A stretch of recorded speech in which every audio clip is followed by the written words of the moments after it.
Story with Binaca. सुनिए कहानी Binaca की जुबानी। तो लीजिए, हाजिर है जगदीश चंद्र जैन की कहानी 5 दाने चावल की।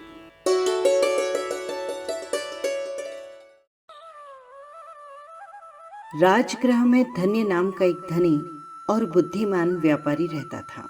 उसके 4 पतोहुएं थी, जिनके नाम थे उज्जिका, भोगवती, रक्षिका और रोहिणी।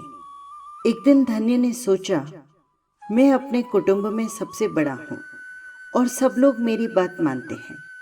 ऐसी हालत में यदि मैं कहीं चला जाऊं या मर जाऊं या बीमार हो जाऊं, किसी कारण से काम की देखभाल न कर सकूं, परदेश चला जाऊं, तो मेरे कुटुंब का क्या होगा? कौन उसे सलाह देगा? कौन उसे मार्ग दिखाएगा? ये सोचकर धन्य ने बहुत सारा भोजन बनवाया और अपने सगे संबंधियों को निमंत्रण दिया।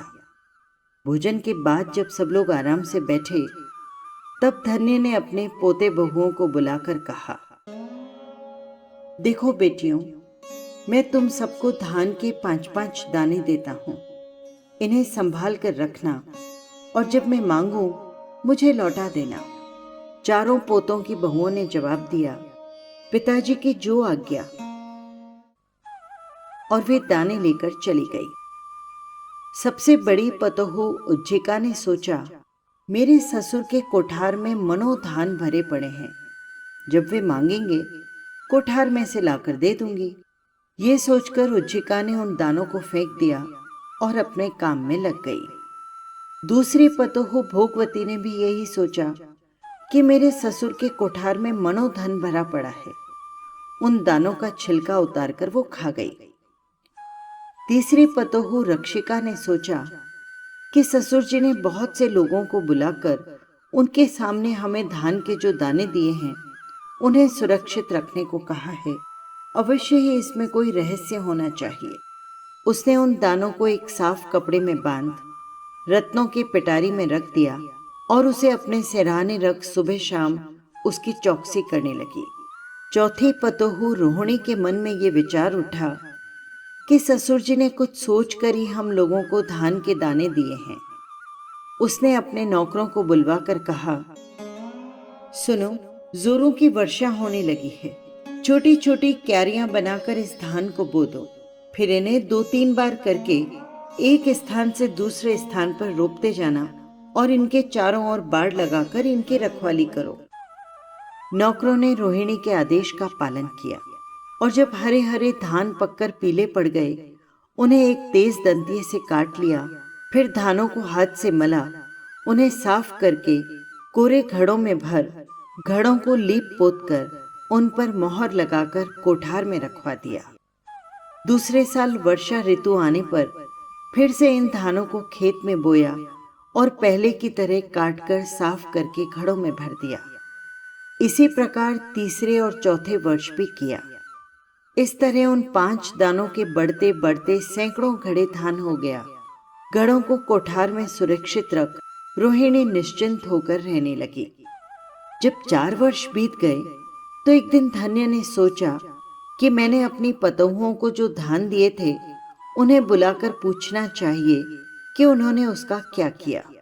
धन्य ने फिर अपने सगे संबंधियों को निमंत्रित किया और उनके सामने पोते की बहुओं को बुलाकर उनसे धान के दाने मांगे। पहली उज्जिका आई। उसने अपने ससुर के कोठार में से धान के 5 दाने उठाकर ससुर जी के सामने रख दिए। धन्य ने अपनी पतोहू से पूछा कि ये वही दाने हैं या दूसरे? उसने उत्तर दिया, पिताजी, उन दानों को तो मैंने उसी समय फेंक दिया था। ये दाने आपके कोठार में से लाकर मैंने दिए हैं। ये सुनकर धन्य को बहुत क्रोध आया। उसने उज्जिका को घर के झाड़ने पोंछने और सफाई करने के काम में नियुक्त कर दिया। तत्पश्चात भोगवती आई। धन्य ने उसे कूटने, पीसने और रसोई के काम में लगा दिया। उसके बाद रक्षिका आई। उसने अपनी पिटारी से 5 दाने निकाल अपने ससुर के सामने रख दिए। इस पर धन्य प्रसन्न हुआ और उसे माल खजाने की स्वामिनी बना दिया। अंत में रोहिणी की बारी आई। उसने कहा, पिताजी, जो धान के दाने आपने दिए थे उन्हें मैंने घड़ों में भरकर कोठार में रख दिया है। यहाँ लाने के लिए गाड़ियों की आवश्यकता होगी। धानों के घड़े मंगवाए गए। धन्य अत्यंत प्रसन्न हुआ।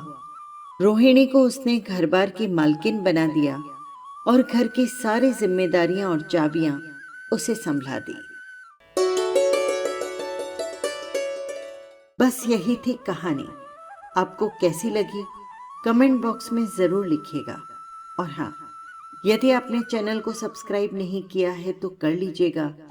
फिर मिलेंगे किसी नई कहानी के साथ। जय जिनेंद्र।